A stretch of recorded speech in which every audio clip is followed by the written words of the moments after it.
Politique, une émission hebdomadaire consacrée à la politique nationale, présentée par Claudette Eworé et Achille Mwanda Moussoti, tous les mardis à partir de 10h05, avec 2 rediffusions dans la semaine. Mardi, 20h, jeudi, 20h. Mesdames et messieurs, chers auditeurs, bonjour ou bonsoir, où que vous nous suivez à travers la planète. Bienvenue dans l'émission Gabon Politique, un rendez-vous hebdomadaire proposé par la rédaction de Radio Gabon. Cette semaine, nous recevons un ancien candidat à l'élection présidentielle de 2016, Gérard Elangema, président du Front patriotique gabonais, parti politique de l'opposition créé suite à un désaccord au sein de l'Union nationale, autre formation politique où il occupait le stratégique poste de secrétaire exécutif adjoint.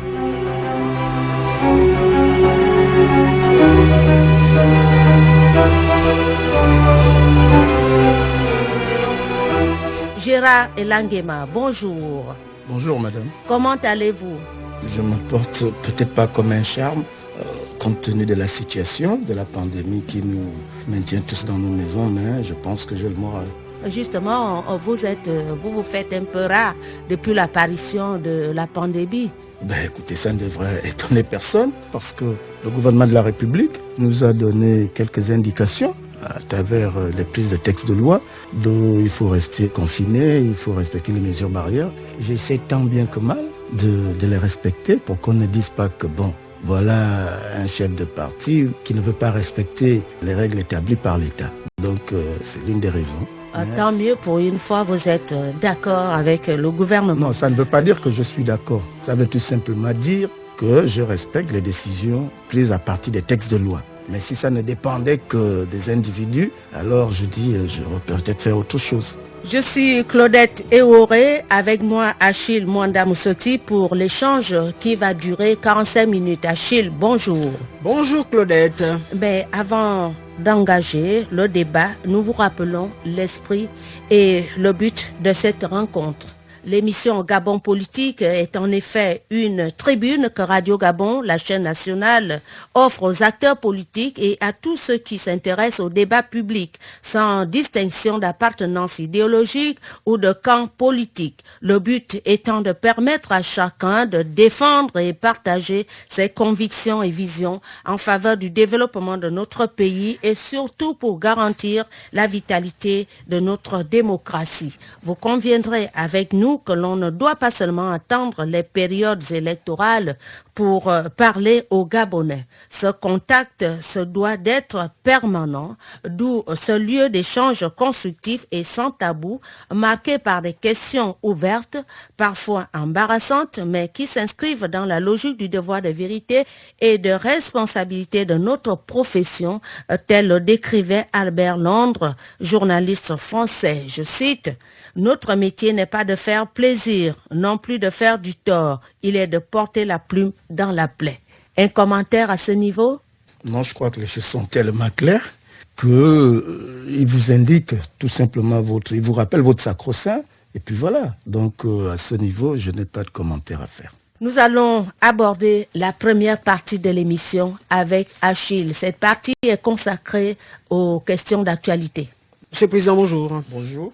Alors, la Covid-19 au Gabon, selon les statistiques, les cas de contamination augmentent. Cette progression dépasse les 10 cas de décès déjà. Votre réaction à ce sujet par rapport justement à la progression de la pandémie dans notre pays?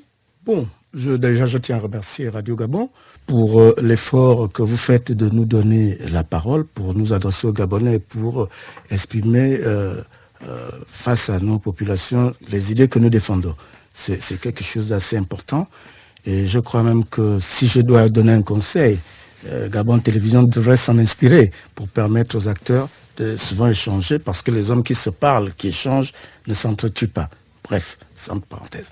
Nous sommes complémentaires, il n'y a pas de concurrence. Non, ne soyez pas offusqués de cette remarque. Pas du tout. Mais je pense que ce serait important. C'est aussi ma contribution. Je pense que ce que vous faites est important. Et Gabon Télévision aurait à profiter de suivre votre exemple, d'organiser de temps en temps des plateaux, des acteurs politiques. Par exemple, pendant cette période, on aurait pu appeler quelques acteurs politiques de l'opposition, quelques acteurs politiques de la majorité, pour qu'on discute, pour échanger sur les points de vue et sur des solutions à apporter. Ça aurait apporté une plus-value. Bref, bon, nous ne sommes pas là pour... on parle de la progression des chiffres. On parle de la progression des chiffres. Bon, nous constatons tous la progression des chiffres, mais il faut se poser la question, pourquoi la progression des chiffres? Je crois que la première fois que le Premier ministre a invité tous les acteurs politiques à Rambo, le Premier ministre a manqué d'être franc envers les Gabonais. Parce que lorsqu'il nous a reçus à Rambo, c'était au mois de mars, si je ne me trompe. Le 11 mars. Le 11 mars. Il nous disait que, bon, il y a la question du Covid-19, que le gouvernement est en train de prendre toutes les mesures pour parer à cette pandémie, tout ça là. Mais il avait obligé de nous dire qu'il y avait déjà eu un vol Air France qui avait atterri entre le 7 ou le 8 mars. Là-dedans, il y avait un malade qui s'était présenté au niveau des pilotes pour dire qu'il ne se sentait pas bien, qu'il commençait à faire la maladie. Il est quitté de France. D'abord, à ce niveau, je dis, la France a un problème. Parce qu'avec toutes les mesures qui ont été prises en France, comment a-t-on fait pour laisser un passager qui lui-même présente ses symptômes, on l'a laissé embarquer de Roissy, alors que la maladie, c'est depuis, je crois, un mois avant, manifesté en France. Quand on vient nous dire le 11 qu'il y a la pandémie qui est à nos portes, que le gouvernement prend, donc ça veut dire qu'il y a eu déjà un mensonge. Parce qu'à la suite de cela, il y a eu un premier décès. Nous devons le retenir. Ça veut dire que nous avons eu une communication mensongère de la part du gouvernement. Il faut qu'on se dise la vérité. C'est notre Gabon, c'est notre pays. Et nous ne sommes pas nombreux. Aujourd'hui, on détecte de jour en jour, les chiffres montent de manière exponentielle, par le haut. Alors, chacun de nous se pose des questions. Pourquoi? Mais tout simplement parce que il faudrait qu'on fasse d'abord attention sur une chose. Est-ce que quelqu'un qui a la fièvre, parce que moi j'ai vécu quelque chose quelque part, j'ai pas envie de dire où, mais j'étais resté longtemps sous le soleil, et puis il y a quelqu'un je rentrais dans un ministère, il m'a dit non, venez faire passer avec l'espèce de thermomètre. En fait, c'était un thermomètre, thermoflash. C'était un thermomètre en des termes plus simples. Il me l'a flanqué à côté du front, là, et puis j'étais à 38. Et cette dame a voulu me faire embarquer sous prétexte que j'ai dit non, madame, moi je suis devant votre ministère, vous nous gardez pendant 2 heures sous le soleil. Moi, je n'accepte pas ça. Et à la fin, quand je suis resté un peu plus longtemps, elle est revenue me faire, ma température était à la normale, parce que je suis resté au frais. Vous voyez, il y a ça aussi. Nous avons vécu un cas en Zayon où on est venu prendre quelqu'un qui avait la température élevée à 38, et tout de suite, la clinique dans laquelle il était allé se faire consulter a appelé le 1410. Et le 1410 est venu avec les gendarmes, les policiers, tout. On a embarqué le pauvre malien jusqu'aujourd'hui. Ça s'est passé en Dogo. Je parle des choses que je suis. Donc, il faut qu'on fasse attention entre quelqu'un qui est fiévreux, qui va pour soigner sa fièvre, et puis, parce que sa température est un peu surélevée, on dit tout de suite, c'est le Covid-19. Parce que ça aussi, c'est en train de nous jouer un tour. La deuxième chose, c'est que les mesures qui ont été prises, par exemple les mesures d'accompagnement pour garder les gens chacun chez soi, n'ont pas permis aux Gabonais de rester, par exemple, pour acquérir les kits. Les gens ne respectaient même pas les 1 mètre. Les gens se bousculaient, même quand le ministre lui-même allait distribuer, nous avons regardé tout ça. Est-ce que tout ça a été de nature à faire en sorte que les chiffres n'évoluent pas? D'accord. Nous avons vu dans les arrêts de transport des fameux bus de 6 milliards qu'on a donnés pour transporter les Gabonais gratuitement, même quand nous étions en état de confinement. Qu'est-ce que nous avons vu? Nous avons vu que les écarts n'étaient pas toujours respectés. Ce sont autant de choses qui peuvent concourir à ce que la maladie se propage d'un individu à un autre. Je fais à peu près une remarque. On dit qu'un petit taxi ne peut embarquer que 2 passagers à l'arrière et le chauffeur. Et que par conséquent, si le chauffeur prend quelqu'un au niveau de l'avant, compte tenu que le client va payer, il peut y avoir des contacts. Mais l'argent que nous touchons, que le chauffeur reçoit, il n'a pas de gain, il n'a rien. Est-ce que ce n'est pas un élément? C'est autant de choses aussi qui peuvent participer. Mais je dis... Qu'est-ce qu'on fait, monsieur oui, le Président? Justement, le vin, là, il faut le boire. Mais justement, j'y arrive. Qu'est-ce que nous faisons? On a dit, on va faire un dépistage en masse.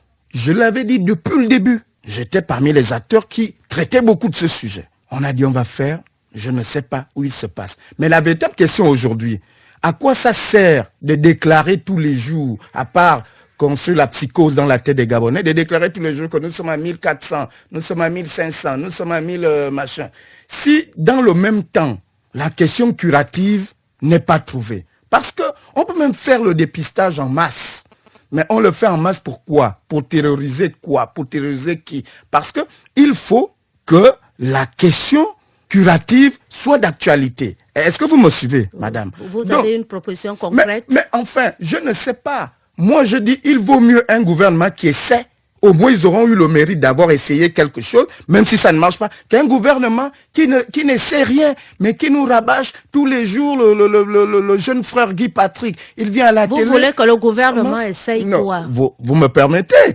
Attendez, j'y arrive. Oui. Que le jeune frère Guy Patrick vienne nous raconter tous les jours, il y a 1000 machins, il y a 1000 ceci, il y a tant de morts. Mais les morts, ceux qui meurent même, ils meurent plus à cause de la non prise en charge. Parce que dans les gens qu'on prend pour les mettre en confinement, il y a des gens qui ont d'autres pathologies en eux. Mais plus qu'ils ne sont pas sévrés de leurs médicaments habituels, ils sont abandonnés dans des coins. Mais évidemment, ces maladies-là prennent le dessus sur eux et ils meurent. Donc, moi je dis, ces gens-là sont plus morts parce qu'il y a eu le manque de prise en charge que pour le coronavirus. Mais je dis, aujourd'hui, pourquoi nous hésitons à accéder au Covid organique de Madagascar? Pourquoi? Qu'est-ce qui nous empêche? Les autres qui l'ont pris, la Guinée équatoriale, pour ne citer que ceux-là, le Sénégal, le Congo, ils sont moins êtres humains que nous.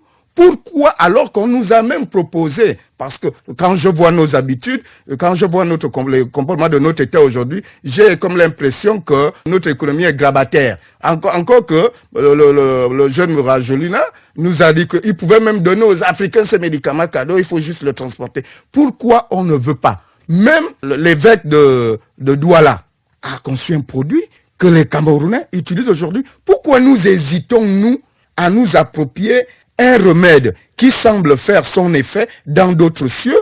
Pourquoi? Au lieu de nous rabâcher, il vaut mieux essayer d'abord... Vous parlez des évêques du Cameroun. Du Cameroun. Vous avez vu que son produit a été soutenu, encouragé par les leaders, certains leaders de l'opposition, comme vous. Et pourquoi ne pas aussi soutenir la proposition gabonaise? Non, j'en viens. Vous m'aviez empêché de terminer le débat. Je dis, pour moi, on peut déjà s'inspirer de Covid organique de Madagascar, qui fait ses effets. Nous suivons à la télé comment ces gens-là se portent. Nous n'enregistrons plus de morts là-bas. Nous avons le Sénégal, nous avons la Guinée équatoriale à côté, qui a souscrit au même remède. Nous avons Douala. Alors, notre frère, même si la question du brevet est querellée, c'est justement pourquoi j'allais en parler au dernier instant, même si la question du brevet est querellée entre le docteur Piebi et son collègue, mais c'est quand même quelque chose qui est proposé par un compatriote. Est-ce que nous le soutenons? Pourquoi nous ne le soutenons pas? C'est la même chose que nous avons vu avec le RM du professeur IM28. IM28. Nous l'avons abandonné. C'est même d'autres pays qui ont reconnu en lui son produit, qu'il était un produit valable. Voilà un État qui se retrouve avec des citoyens devant la mort, mais qui tous les jours passe le temps à traumatiser ses concitoyens au lieu de trouver des solutions curatives. Au lieu de venir nous faire des longs discours, des discours d'amphithéâtre, nous sommes fatigués. Et les gens s'étonnent que les Gabonais n'appliquent plus exactement les mesures barrières. Quand vous êtes malade et que votre père n'arrive pas à vous amener à l'hôpital ou aller vous acheter les médicaments, au bout du compte, l'enfant lui-même cherche à sauver sa vie. Gérard Elangema, le gouvernement n'a pas encore soutenu notre compatriote, mais vous, est-ce que vous dépendez de ce gouvernement pour manifester votre solidarité envers notre compatriote? Qu'avez-vous fait pour encourager les Gabonais à consommer Fagaricine? Sauf si on est malhonnête intellectuellement. Est-ce que vous savez que la question d'adjoindre nos praticiens traditionnels, ça a été dans une conférence de la troisième voie. à laquelle je suis membre de la troisième voie, la plateforme, le troisième camp politique, nous avons dit, mais pourquoi partout ailleurs, on associe nos chercheurs sur le plan local et que nous, on refuse de les associer. C'est à la suite de cela que le gouvernement a finalement pris la décision d'interpeller nos chercheurs traditionnels. Évidemment, lorsque j'en parle ici, ne pensez-vous pas que c'est un soutien suffisamment large? Parce qu'il y a quand même des milliers de personnes qui nous écoutent. Ça veut dire que je donne du crédit au remède proposé par le professeur Piébi. On doit l'aider à régler la question du brevet, parce que c'est quand même c'est une propriété intellectuelle, donc il y a des préalables à remplir. Mais je dis, pendant que nous devons l'aider à remplir ces préalables, mais utilisons ce qui existe déjà, au lieu de venir tous les jours traumatiser les Gabonais. Nous sommes partis du confinement partiel au confinement total. Nous sommes revenus au confinement partiel. La question du rajout des personnes infectées, c'est une question qui est due au fait que, évidemment, il n'y a pas de solution. On vit ça comme un serpent qui est dans un trou, à qui on tape des coups de boutoir et qui attend de mourir. Qu'est-ce que Gérard Elangema, leader des partis politiques, fait en termes de sensibilisation des populations, même si la charge revient au gouvernement dans cette opération? Bon, la première chose que vous devriez savoir, je vous ai dit ici, à l'entrée de jeu, vous m'avez demandé pourquoi je suis rare. Je vous ai dit, je respecte les mesures barrières. Ça veut dire que je commence à montrer l'exemple aux Gabonais au moment où je suis. Donc, j'invite tous les Gabonais à respecter les mesures barrières. Cela va de la vie de chacun de nous. Maintenant, qu'est-ce que Gérard Elangema va faire? Mais ne me demandez pas d'aller contre les lois. Le gouvernement a dit, je n'ai pas le droit d'organiser les manifestations. On n'a pas le droit. Il y a d'autres canaux par lesquels on peut sensibiliser les gens. Écoutez, on n'a pas le droit d'organiser des rencontres, même parfois pour se réunir. Vous ne pouvez pas être à plus de 10 personnes, sauf le PDG qui le fait, parce qu'on l'a suivi la semaine dernière. Là, on a vu, c'était plus de 10 et consorts. Il y a toujours des passes. Et des réunions par visioconférence. Non, c'est des réunions physiques. Je le dis comme ça, je dis bravo, c'est des passes droits.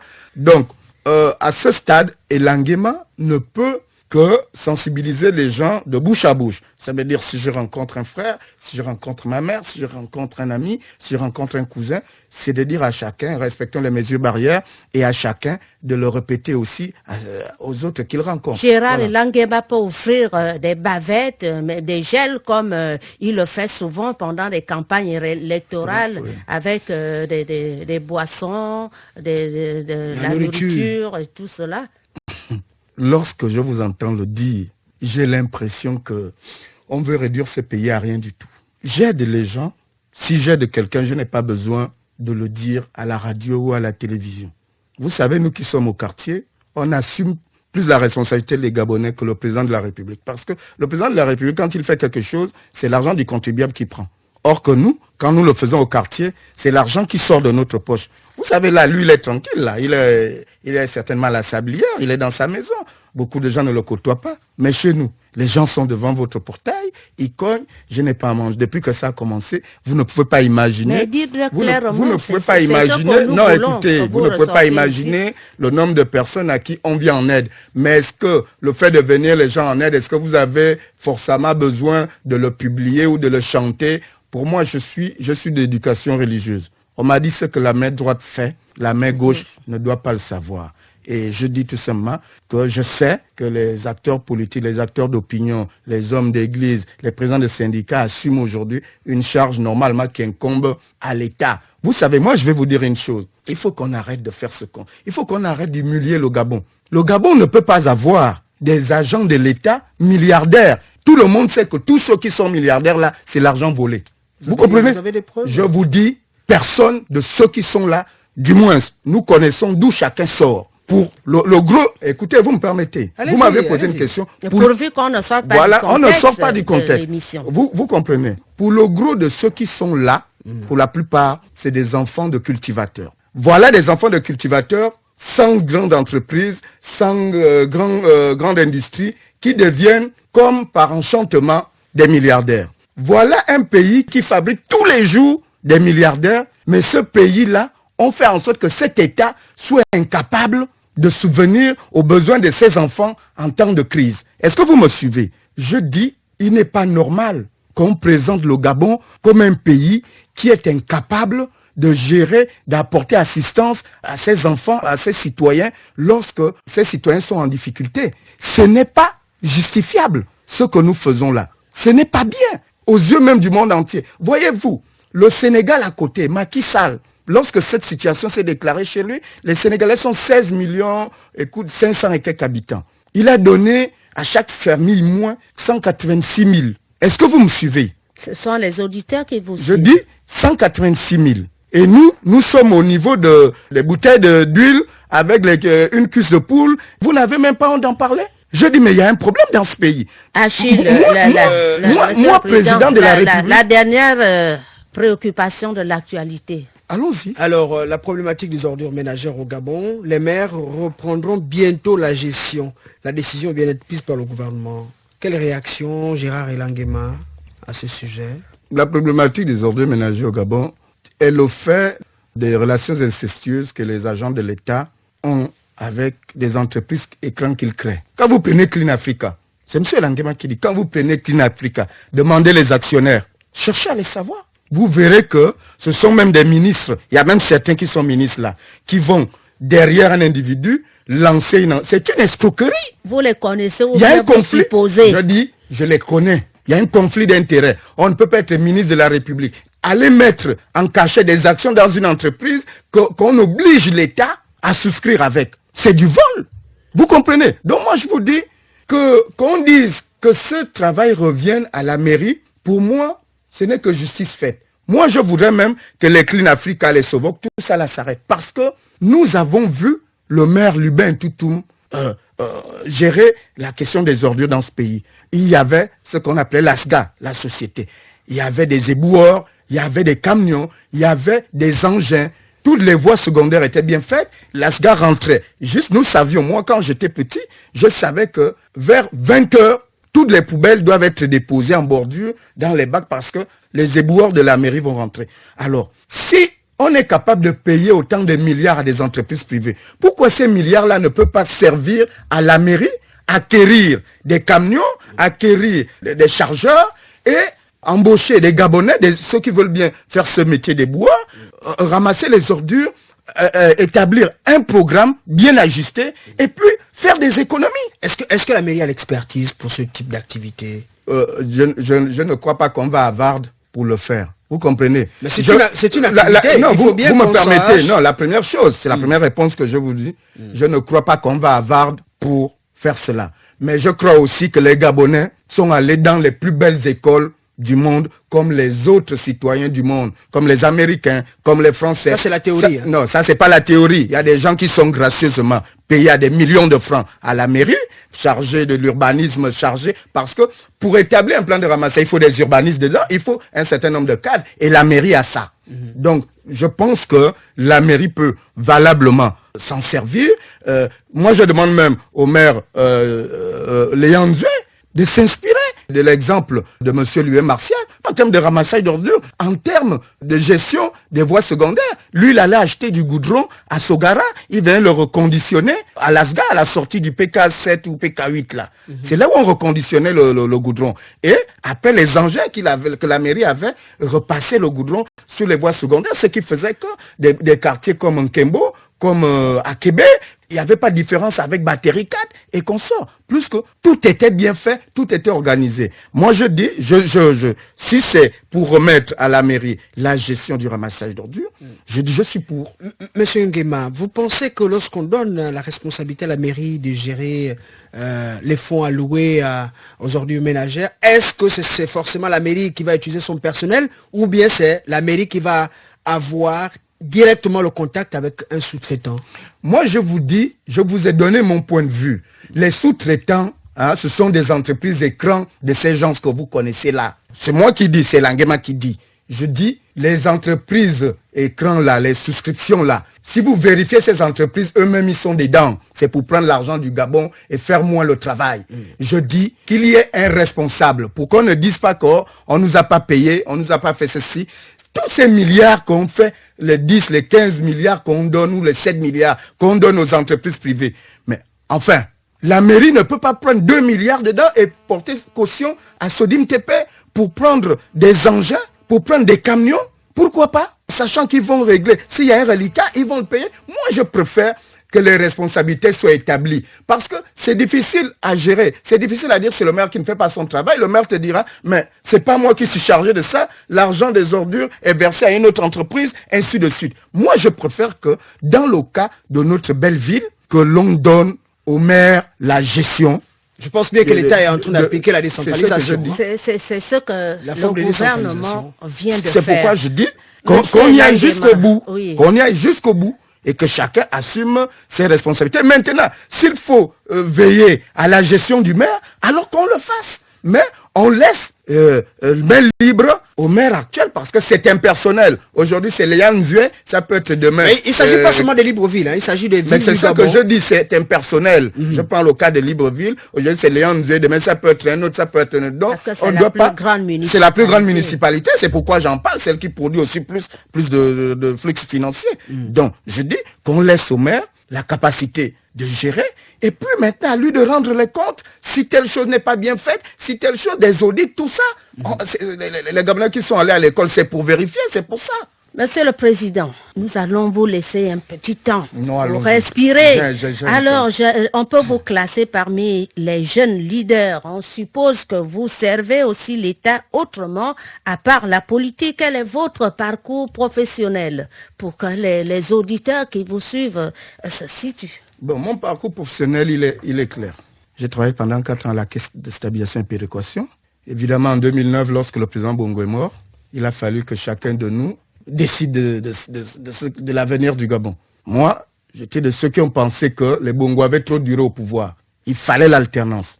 Ensuite, vous me permettez, ça c'est moi qui dis. Si je dois avoir un problème avec les Bongo, ce serait moi, c'est pas vous. Il y a une partie consacrée à la politique. Donc maintenant, je vais vous dire. Donc j'avais décidé que je me battrais pour l'alternance et je me suis mis aux côtés de monsieur André Mbaobam. Est-ce que vous me suivez?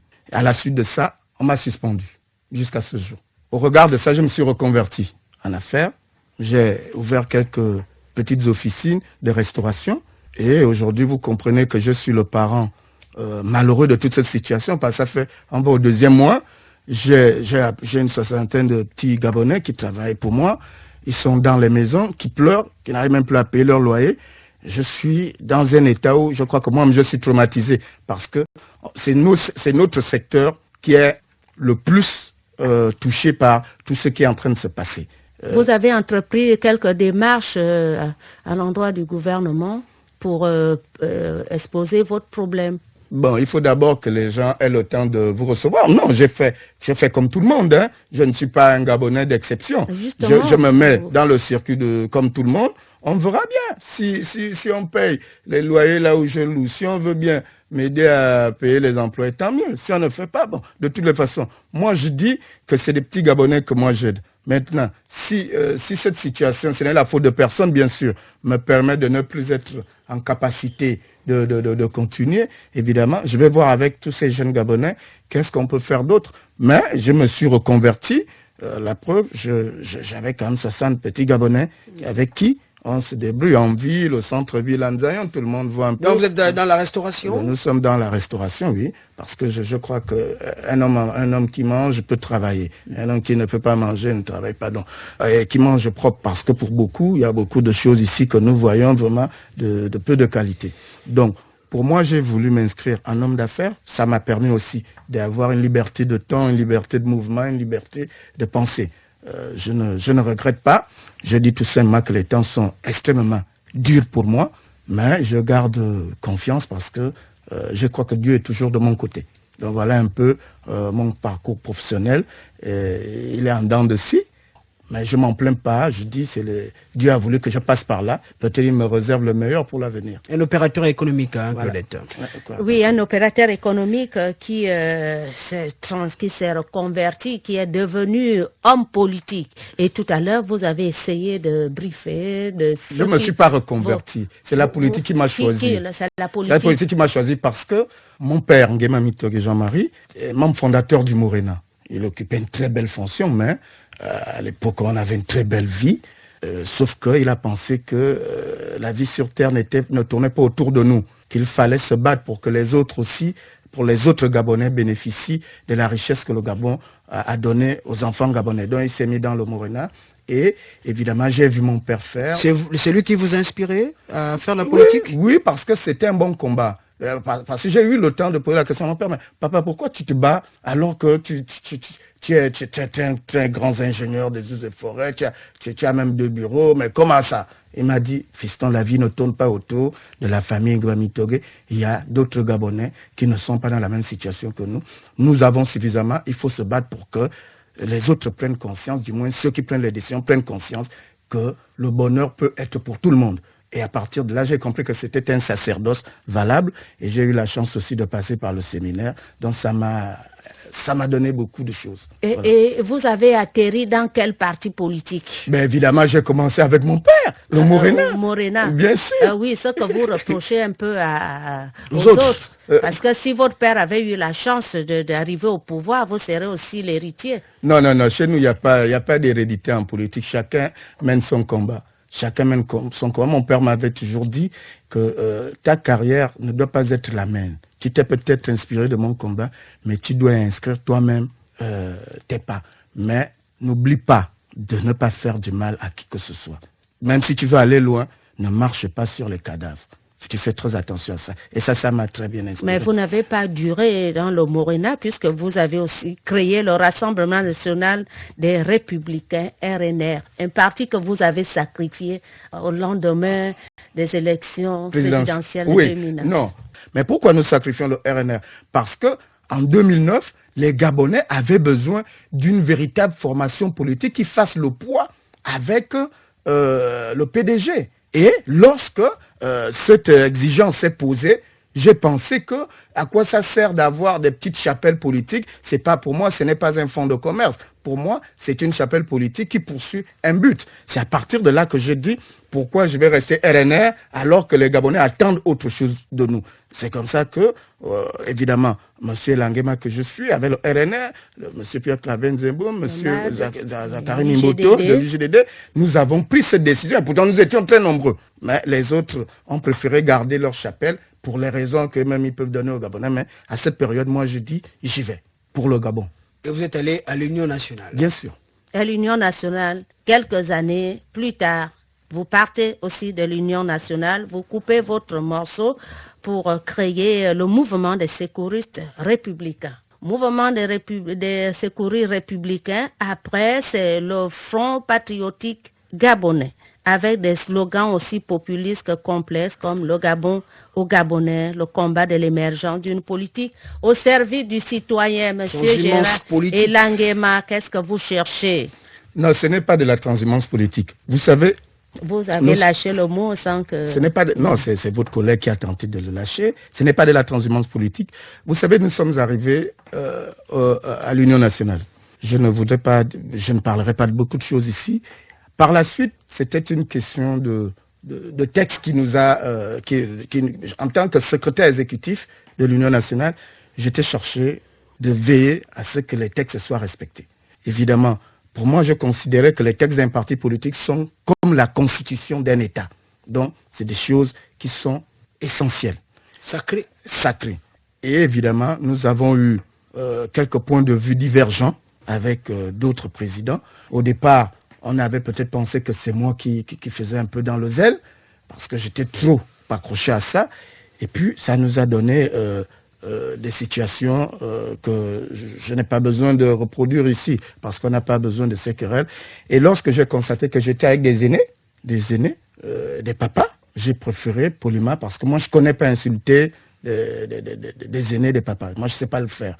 J'ai préféré, à tort ou à raison, me retirer pour laisser les papas. À partir de là, nous sommes partis pour créer, nous sommes partis avec l'Union nationale AMO, parce qu'évidemment, je me réclamais de lui parce qu'il fait partie de ceux qui m'ont amené à croire à cette fédération. Évidemment, après l'Union nationale AMO, nous avons fait le congrès et nous avons décidé, au lieu de continuer à dire Union nationale AMO, je n'ai pas pour vocation ne pas créer la confusion. D'abord la confusion, et puis M. Mboto, au-delà de la politique, c'est un papa. Donc je n'ai pas à créer une quelconque situation malsaine entre lui et moi, même si je peux avoir des bonnes raisons, mais je dis je n'ai pas besoin de ça. Donc j'ai dû laisser et je me suis dit pourquoi je ne ferais pas un parti avec une autre appellation. Et c'est comme ça que nous sommes arrivés au Front patriotique gabonais, évidemment avec des slogans que vous taxez de populistes. Le Gabon au Gabonais, moi je ne crois pas que ce soit un slogan. Moi je crois que c'est une ligne politique que nous devons avoir. Est-ce que c'était pas né d'un contexte? Non, je ne crois pas. Je crois que dans la situation de notre pays, les Gabonais ont besoin de se sentir chez eux. Et je suis convaincu que sur 10 Gabonais, les Gabonais ne se sentent pas véritablement chez eux. Les Gabonais ont même l'impression que leur pays appartient aux étrangers. Et je crois qu'il faut le leur rendre. C'est pas de la xénophobie? La xénophobie? Ah bon? Mais expliquez comment ça se manifeste. Comment ça se manifeste? Oui. Moi, je ne peux pas comprendre qu'il y ait des secteurs dans notre pays, par exemple, quand vous prenez les pompistes, vous prenez le pétrole des Gabonais, quand vous prenez des pompistes, vous faites 5, 10, 8 stations d'essence-service, même si c'est M. Dossou qui a géré, entre guillemets, notre pétrole, je ne trouve pas ça normal que des employés, les gens qui mettent pour la plupart le carburant dans les réservoirs des voitures, que cet emploi ne soit réservé qu'aux expatriés. Est-ce que parce qu'on ne va pas à l'école pour apprendre à devenir pompiste, peut-être là on dirait que le Gabonais n'a pas le même doctorat. Vous avez essayé de comprendre les motivations. Non, il n'y a aucune motivation à comprendre. C'est un emploi. Le pétrole, d'abord le pétrole des Gabonais. Moi, je suis pour que si on doit intégrer les autres, parce qu'il est question d'intégrer ceux qui viennent nous trouver, qu'au moins 60 à 70% de ces emplois soient d'abord réservés aux Gabonais et 30 à 40% aux autres qui viennent nous trouver. Je ne trouve pas normal que 80% ou 90% de ces emplois reviennent aux étrangers. C'est d'abord notre pays. Le Gabonais ne se sentira pas chez lui ailleurs si ce n'est au Gabon. Gérard Elanguema, promoteur de la troisième voie, d'où vient cette inspiration? Non, pourquoi cette appellation? La troisième voie, pourquoi? D'abord, si je ne suis pas, ça ne sort pas de Mars, de la planète Mars. Pourquoi? Parce qu'au sortir de la conférence nationale de 1990, la question d'un troisième camp politique avait été évoquée dans les recommandations. Sauf que monsieur le président de l'époque, de la République de l'époque, monsieur Omar Bongo, a fait de ces recommandations, il les a chosifiées. C'est ce que nous pouvons retenir. Mais la question d'un troisième camp politique avait déjà été posée au sortir de la conférence nationale parce que les partis comme le PGP, l'USG, tout ça, c'était des partis qui se réclamaient du centre de la troisième voie. Donc, il n'y a pas quelque chose de nouveau sur le ciel, comme certains... Mais on sait que dans les textes, ça n'existe pas. Non, c'est pas interdit dans la Constitution. La Constitution dit le Gabon a une démocratie pluraliste.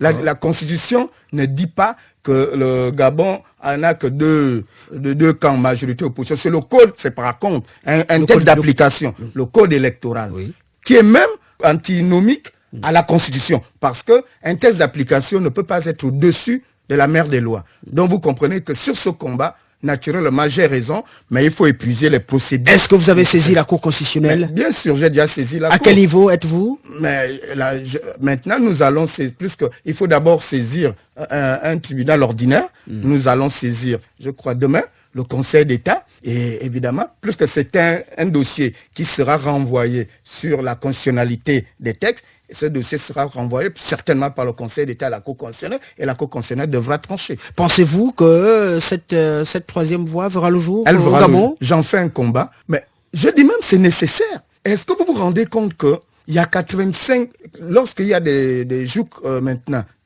électoraux au Gabon, il y a à peu près 85% de Gabonais qui ne croient ni à la majorité ni à l'opposition. Il y a 85%. D'où la présence des indépendants? D'où la présence des indépendants, par exemple. Il y a 85% de Gabonais qui ne vont pas voter ni l'un ni pour l'autre. Normalement, si nous étions dans une démocratie normale, tous ceux qui se réclament là élus ne peuvent pas se dire élus parce que la démocratie, c'est le principe de la majorité qui gouverne pour la minorité. Or, aujourd'hui, nous avons une démocratie où la minorité électorale gouverne pour la majorité abstentionniste. Est-ce que vous suivez? Voilà encore une autre situation. Lorsqu'un indépendant va aux élections, il n'a personne au CGE, il n'a personne dans les commissions électorales, il n'a personne, il n'a qu'un observateur dans les bureaux de vote. Or, le candidat du parti politique, il a ses représentants au CGE, disons son parti, jusque dans les commissions électorales, communales, départementales, il a des représentants, les vice-présidents dans les bureaux de vote, mais pourtant les deux, Si l'indépendant est élu, si le candidat du parti politique est élu, ils vont voter les mêmes lois. Ils vont consentir l'impôt. Ils vont surveiller l'action gouvernementale. C'est pourquoi je pense que la loi ne peut pas être à deux mesures, où un citoyen est favorisé d'avance et un autre. Parce que pour ceux qui savent, l'élection se joue aussi dans les commissions électorales. Donc, vous voyez que voilà des citoyens que l'État lâche. D'ailleurs, ceux des partis politiques bénéficient même du soutien multiforme de l'État en termes de représentativité, en termes de frein électoral, alors que l'indépendant n'a rien. On dit que, la troisième voie est opportuniste et on vous soupçonne d'être en négociation avec le pouvoir. La troisième voie est opportuniste. Vous savez, j'ai toujours eu ce truc-là. Mais moi, je dis, moi, je connais pas un Gabonais. Moi, je l'ai souvent dit, je connais M. Ali Bongo. Vous comprenez? Je ne le connais pas en politique. Je connais M.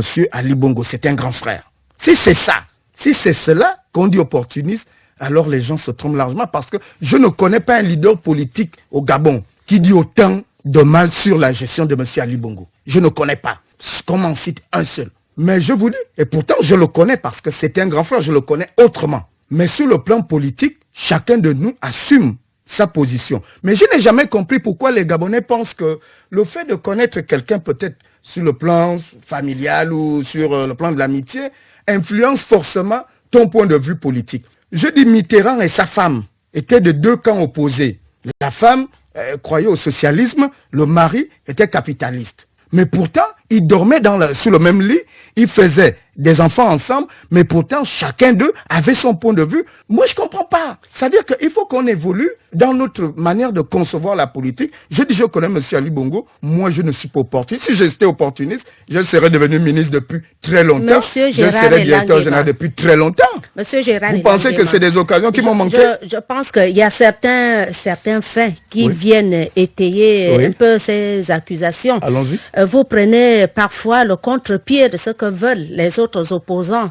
Lorsque les autres réclamaient, par exemple, la vacance du pouvoir pendant la convalescence du chef de l'État, Ali Bongo Ondimba, vous avez surpris dans votre déclaration en affirmant, je cite, « L'heure de la vacance du pouvoir n'est pas encore arrivée. L'empêchement définitif n'est pas à l'ordre du jour. » Quelque chose comme ça. Pourquoi les gens s'agitent-ils dans le noir? Vous vous êtes même interrogé et à cette occasion, vous avez même lancé un appel pour la création d'un rassemblement des nationalistes pour penser Gabon d'abord.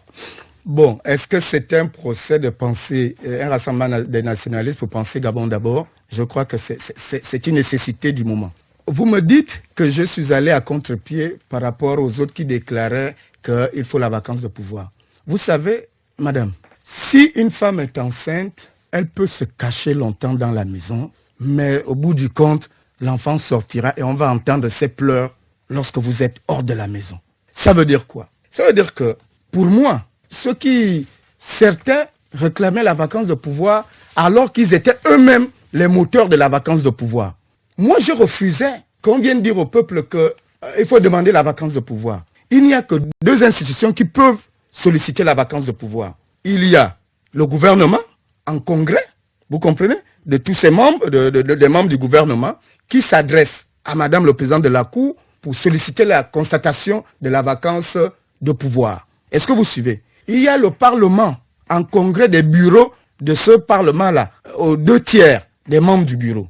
À l'époque, il n'y avait pas l'Assemblée nationale, donc le Sénat cumulait les avantages de l'Assemblée nationale.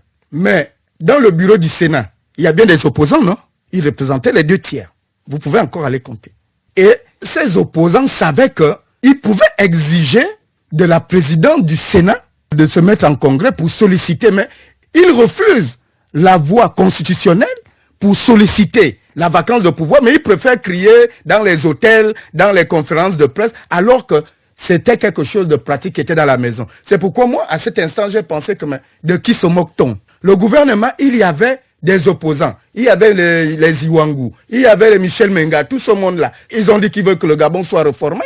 Mais pourquoi ils n'ont pas été les moteurs pour pousser le Premier ministre à solliciter la vacance de pouvoir? C'est pourquoi moi je pensais que c'était risible, qu'on amuse la galerie, que naturellement on ne veut même pas demander la vacance, on fait peut-être de la surenchère. C'est tout. C'est pourquoi je disais, Parce que moi, je pense que si moi j'avais été soit au Sénat, soit au gouvernement, si j'étais convaincu, parce qu'il ne faut pas dire quelque chose lorsque vous n'êtes pas convaincu de ce que vous dites, parce que la République demande à être un homme d'État, ça ne demande pas à être un homme émotionnel.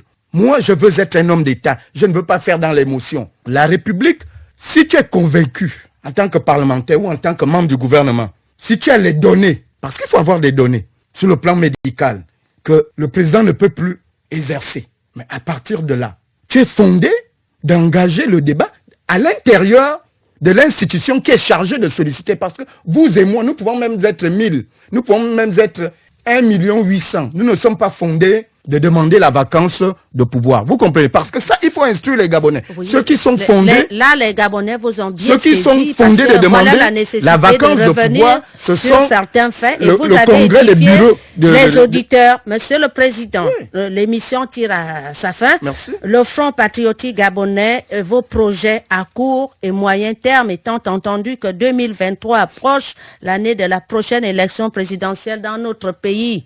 Qu'est-ce qu'on peut retenir? Ce que je dois retenir, c'est que aux dernières élections, nous avons eu des résultats qui, même s'il y a eu quelques élus, nous avons des conseillers, nous avons le maire adjoint, nous avons un maire adjoint. Même si nous avons eu ces résultats, je ne suis pas satisfait. Il est clair que nous sommes en train de travailler d'arrache-pied pour être prêts à toute situation. C'est ce que je suis en train de faire. C'est pourquoi vous avez l'impression qu'on ne me voit pas beaucoup. Je suis chez moi, je travaille avec mes amis.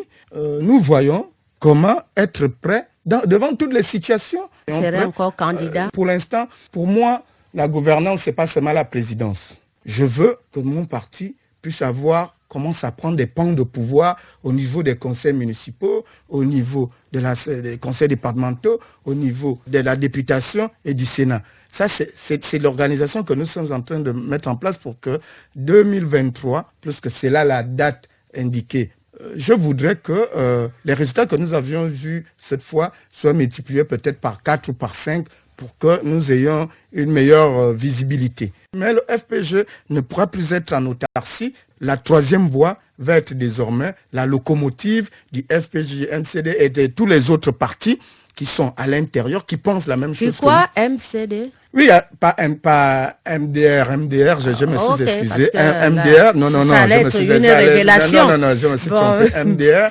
donc tous ces partis, le FRG, tous ces partis qui sont à l'intérieur pour que nous puissions aborder en groupe les prochaines élections, soit dans des listes communes, dans des candidatures communes, etc. Donc nous sommes en train de travailler et évidemment travailler aussi notre base parce qu'un parti qui ne représente rien sociologiquement... Merci, Monsieur le Président. Quelques secondes pour dire un dernier message aux Gabonais que vous voulez libérer, mais qui pour l'instant courent le risque d'être massivement contaminés par la COVID-19 au regard des chiffres galopants. Quel message? Non, le message, ce n'est pas vis-à-vis des Gabonais. Moi, je crois que le message, c'est vis-à-vis du gouvernement. Je dis que le gouvernement aille chercher le Covid organique. Que le gouvernement regarde un peu le médicament proposé par l'archevêque de Douala, qu'il regarde la fagarémicine de notre confrère, Piebi. Je crois que la question est à la solution curative. Le problème n'est plus de venir nous chanter, trêve de chant, trêve de sifflet, de venir nous dire il y a 1000 et quelques, il y a 1000 ceci, nous sommes à 1 800 000. S'il y a réellement autant de contaminés, je crois que c'est une alerte importante. Donc, il faut chercher l'élément curatif. Parce que même si on fait le dépistage massif, s'il n'y a pas l'élément curatif, je crois que c'est un peu comme peigner la tête d'un singe. Voilà, chers auditeurs, c'est la fin de cette émission Gabon Politique. Merci de nous avoir suivis. Notre invité était Gérard Elangema, ancien candidat à l'élection présidentielle de 2016, ancien secrétaire exécutif adjoint de l'Union nationale, aujourd'hui président du Front patriotique gabonais FPG, une formation politique de l'opposition qui cherche avant toute chose de rendre le Gabon aux Gabonais selon son propre slogan. Merci, Monsieur le Président du FPG, d'avoir honoré notre invitation. C'est moi qui vous remercie. Cette émission a été réalisée par Julien Makita, à la coordination Ali Renald Radjoumba, sous la supervision de Bertrand et Biagangwe. À très bientôt avec un autre invité sur Radio Gabon, la référence.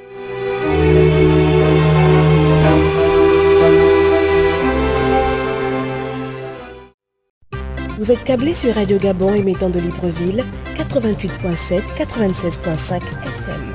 Où que vous soyez, nous sommes avec vous.